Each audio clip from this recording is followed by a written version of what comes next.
Dede Sunandar risih diisukan cerai usai jual rumah. Setelah tak lolos menjadi anggota DPRD Bekasi Jawa Barat dalam pemilu 2024 karena perolehan suaranya yang kecil, berbagai isu miring pun dihadapi Dede Sunandar dalam kehidupannya.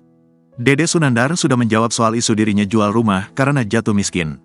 Ia membenarkan menjual kediamannya tapi bukan karena tak lagi punya uang usai kampanye dalam pemilu 2024. Selain itu, pernikahan Dede Sunandar dengan Karen Hertatum pun dikabarkan berada di ujung tanduk karena tidak punya uang dan jatuh miskin usai ikut pemilu 2024.